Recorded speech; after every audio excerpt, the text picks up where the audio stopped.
যে পারলে রাজনীতিতে আসেন, পারলে দল করে দেখান, এটা হইল? আমি কি এরকম কোনো কথা বলেছি? না। আমি একজন মুফাসসিরে কোরআন, আমি একজন আলেম, এর বাইরেও আমার সবচেয়ে বড় পরিচয় আম আ সিটিজেন অফ বাংলাদেশ। আমি বাংলাদেশের একজন সাধারণ নাগরিক। আমার দেশের যে কোনো সমস্যা, যে কোনো ইনকনসিস্টেন্সি, অসঙ্গতি নিয়ে মত প্রকাশের স্বাধীনতা আমার আছে না নাই? আপনারাই তো বাক স্বাধীনতার কথা বলেন, ফ্রিডম অফ স্পিচের কথা বলেন, বাক স্বাধীনতার কথা বলেন। আপনারাই যদি আবার কোন মন্তব্যের কারণে বলেন যে রাজনীতির মাঠে আসেন, দল করেন, দেখি কতটুকু পারেন, এটা ঠিক হবে না।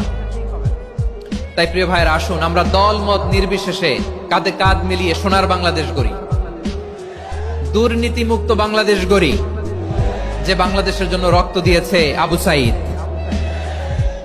যে নতুন ভোরের বাংলাদেশের জন্য রক্ত দিয়েছে মুগ্ধরা, যে নতুন বাংলাদেশের জন্য রক্ত ঝরিয়েছে 24-এর যে গণ অভ্যুত্থানের প্রত্যেকটি শহীদের। আওয়াজ করে বলেন ঠিক কিনা?